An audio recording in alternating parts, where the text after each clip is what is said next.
औज़ुबिल्लाहि मिनश्शैतानिर्रजीम बिस्मिल्लाहिर्रहमानिर्रहीम अस्सलामु अलैकुम वरहमतुल्लाहि बरकातुहू। मेरे यूट्यूब चैनल में सबको खुश आमदीद। हमेशा हंसते मुस्कुराते रहें। अल्लाह ताला आपकी तमाम जायज़ हाजात को पूरा फरमाए। अल्लाह ताला अपने सिवा कभी किसी का मोहताज ना करे। तो जैसा कि हम सब जानते हैं कि ज़िंदगी मसाइल से भरी पड़ी है। इंसान जब आँख खोलता है तो दुनिया में उसे भूख और बहुत से मसाइल का सामना करना पड़ता है, और वो इन तमाम मसाइल के हल के लिए किसकी तरफ देखता है? अपनी माँ की तरफ देखता है, क्योंकि वो बच्चा होता है जब दुनिया में आता है, एक नासमझ छोटा सा मासूम बच्चा। और बच्चे हमेशा अपनी ज़रूरतों के लिए माँओं की तरफ देखते हैं। ये समझ अल्लाह ताला उसके ज़हन में डालता है। वो बोल नहीं सकता, बता नहीं सकता, उसे अपने सामने अपनी माँ ही नज़र आती है, और वो ये सोचता है कि काश ऐसा हो कि ये मेरी तकलीफ़ को समझ जाए और मुझे इस तकलीफ़ से, भूख से निजात दिलाए।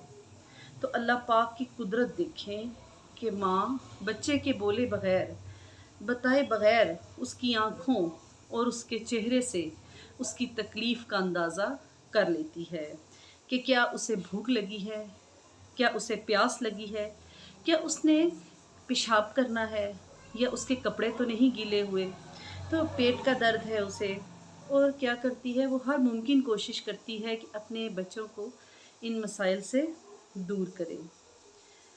इसी तरह आहिस्ता आहिस्ता बच्चा बड़ा होता है, तो उस वक़्त क्या होता है कि वालिदैन उसे अपने रब की पहचान करवाते हैं कि हमारे अलावा भी कोई है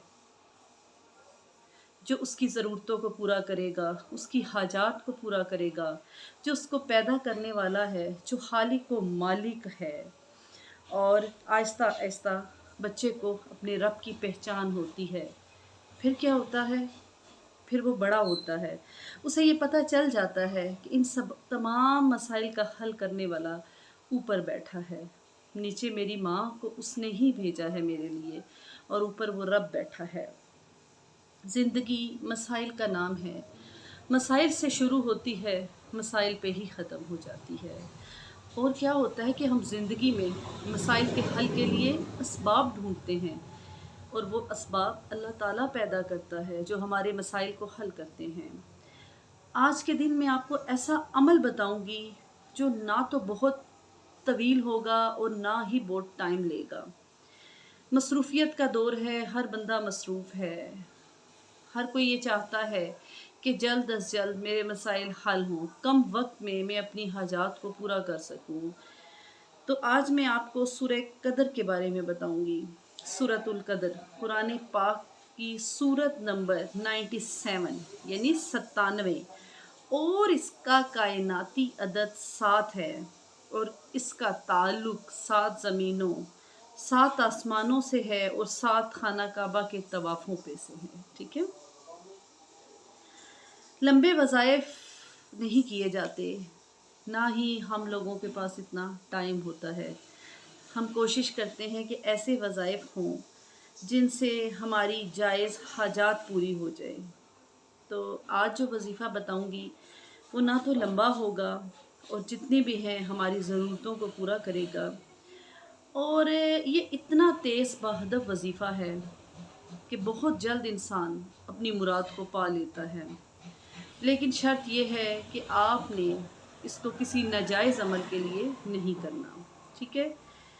तो आप ये भी कर सकते हैं कि इसको हर महीने भी आप कर सकते हैं, और 2 से 3 महीने तसलसल के साथ आप इन्हीं दिनों में करें। जो महीने की तारीखें आप कर रहे होते हैं, इन्हीं दिनों में इस अमल को करें। 7 दिन की पढ़ाई होती है। ठीक है।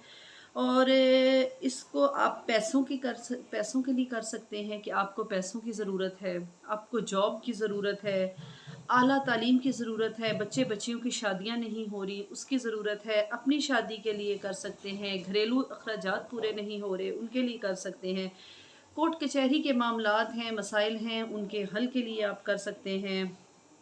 और सबसे ज़्यादा ये कि अगर आपने जिस रात ये अमल किया है, अगले ही दिन अगर किसी मसले का फौरी हल चाहते हैं तब कर सकते हैं। बीमारी है किसी भी किस्म की, आप समझते हैं कि इसका कोई हल नहीं, तो अल्लाह से ये वाला अमल करके दुआ मांगे, इंशाअल्लाह उस बीमारी को अल्लाह पाक दूर करेगा। कर्ज़े से जो परेशान हैं अल्लाह ताला उनके कर्ज़े को दूर करेगा। इसी तरह ही शोहर जिनके सख्त हैं, बदमिज़ाज हैं, नाराज़गियाँ हैं, तो ऐसी बहनें इस अमल को कर सकती हैं।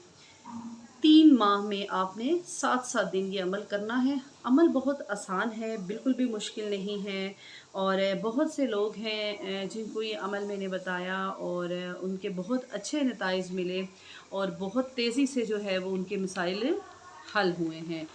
तो करना क्या है कि आपने यकीन दिल से ये करना है, ठीक है? और सूरह कदर आपने, देखिए सूरह कदर को हम लैलतुल कदर में पढ़ते हैं, सिर्फ हम इसको लैलतुल कदर में नहीं पढ़ेंगे, हम इसे रमज़ान में ही नहीं पढ़ेंगे, बल्कि हर वक्त हम इससे फैज़ हासिल कर सकते हैं। ये एक ऐसी सूरत है कि फ़रिश्ते फ़ौरन ही अपने रब की तरफ हमारी हाजतें लेकर जाते हैं। जब हम ये सूरत पढ़ते हैं तो फ़रिश्ते इतनी तेज़ी से जो है वो अपने रब की तरफ हमारी हाजतें लेके जाते हैं कि मैं आपको बता नहीं सकती, और उनको पूरा करवाते हैं। इसके फ़ज़ाइल बहुत सारे हैं, लेकिन चूँकि टाइम कम है वीडियो का, मैं वीडियो को बहुत लंबा नहीं करूँगी, तो मैं आपको बताऊँगी कि सबसे पहले क्या करना है। हमने अल्लाह की बारगाह में फ़कीर बन के जाना है। अल्लाह की बारगाह में फ़कीर बनकर जाएं, अल्लाह से मांगें, अल्लाह पाक को इस सूरत का वास्ता देकर मांगें। कैसे मांगे? अल्लाह पाक को इस सूरत का वास्ता देकर मांगे। अल्लाह ताला से बोलें कि मैं बहुत कमज़ोर हूँ, हक़ीर हूँ, अल्लाह पाक मैं तेरा बंदा हूँ और मैं फ़कीर बन के तेरे दर पे आया हूँ। और सबसे पहले तो आपको बावुज़ू होना चाहिए, वुज़ू के बग़ैर आपने अमल नहीं करना। और जो बहनें हैं उनको मख़सूस अयाम जो होते हैं उनमें भी ये अमल नहीं करना। और अमल करना कब है? नमाज़ मग़रिब से लेकर, इसका वक्त मैं आपको बता रही हूँ, नमाज़ मग़रिब से लेकर नमाज़ फ़जर तक आप ये अमल कर सकते हैं। 3 रातों में 3, 5 या 7 रातें आप किसी भी महीने में कर सकते हैं। तसलसल के साथ करना है, ठीक है? आपने बीच में गैप नहीं देना। ये नहीं है एक दिन किया तो एक दिन छोड़ दिया फिर दूसरे दिन, नो, आपने इसको तसलसल के साथ करना है। और फिर जब अगर आप अगले महीने कर रहे हैं तो इसी तरह अगर आपने 15 से लेके 21 तारीख तक एक महीने में किया है तो दूसरे में भी यही होना चाहिए कि 15 से 21 तक, तीसरे में भी 15 से 21 तक। ठीक हो गया? इसमें ये आपने तसलसल कायम रखना है। वैसे तो इसको नमाज़ मग़रिब से फ़जर तक आप कर सकते हैं, लेकिन बेहतरीन टाइम और तेज़ नताइज के लिए आपने इसे नमाज़ तहज्जुद के बाद करना है, ठीक है? करना क्या है, आपने एक ऐसी जगह पे आपने बैठना है जो पाक साफ़ हो और जिसके सामने कोई खिड़की हो जाए। अगर आप कमरे में हैं, सामने बस ये ख़्याल रखना है कि खुला आसमान हो सामने, आपको आसमान नज़र आ रहा हो, ठीक है? फिर आपने खड़े होकर या बैठकर, जैसे आप समझते हैं कि आप ईज़ी हैं, अव्वल व आखिर 11 बार दरूद इब्राहीमी पढ़ना है। पहले आपने 11 बार दरूद इब्राहीमी पढ़ के 41 बार सूरह कदर पढ़नी है और इसके बाद फिर आपने 11 बार दरूद इब्राहीमी पढ़ना है।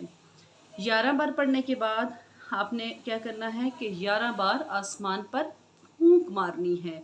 सामने आपके आसमान होना ज़रूरी है। उसके बाद दुआ की तरह अपने हाथ आपने बुलंद करने हैं। जैसे दुआ के लिए हम हाथ उठाते हैं ना, इसी तरह अपने हाथों को उठाना है और अल्लाह की इस सूरत का वास्ता देकर अल्लाह पाक से ये कहना है कि ए अल्लाह मैं फ़कीर हूँ, ए अल्लाह मैं भीख मांग रहा हूँ तेरे से, तेरे करम की, कल ये मेरा मसला हल करवा दे, ये मेरा कोर्ट कचहरी का मसला हल करा दे, मेरे बच्चों के इस मसले को हल करा दे, मैंने कल कर्ज़ अदा करना है, मेरे इस मसले को हल करा दे, अपने मलाइका को भेज मेरी मदद के लिए। लेकिन शराइत ये है, बहुत तेज़ी से जो है अल्लाह पाक आपकी दुआ को कबूल फरमाएगा, लेकिन शराइत ये हैं कि जगह पाक हो, आप वज़ू में हो, बुग़्ज़, कीना, हसद, अदावत कुछ भी आपके दिल में ना हो। तो इंशाअल्लाह आप इस अमल को करें, आप देखें कि किस तरह अल्लाह ताला आपकी हाजात को पूरा फरमाता है। اور استخارے کے لیے اگر کرنا چاہتے ہیں کہ اے اللہ میں کسی کام کو کرنا چاہتا یا چاہتی ہوں تو کیا یہ کام میرے لیے ٹھیک ہے، مناسب ہے، میں کروں یا نہ کروں، تو اس کے لیے آپ اس کو 1 دن کر سکتے ہیں ذہن میں استخارے کی نیت کر کے، اور حاجات کی نیت کر کے آپ اس کو 3، 5 یا 7 دن کریں۔ اور اگر آپ اسے مسلسل کرتے رہیں گے تو آپ اس کے اثرات خود دیکھیں گے کہ آپ کی زندگی بدل گئی۔ لوگ جو ہیں وہ اسے ہر مہینے کر رہے ہیں، اپنی زندگیوں کے مسائل کو حل کر رہے ہیں، اور اللہ تعالیٰ جو ہے اس نفسا نفسی کے دور میں ہمیں ان تمام چیزوں پر، ان باتوں پر عمل کرنے کی توفیق عطا فرمائے، اور اپنی پیاری دعاؤں میں ہمیں بھی یاد رکھیں، اور کوئی غلطی بھول چوک ہوگی ہو تو اللہ پاک ہم سب کو معاف فرمائے۔ اللہ حافظ۔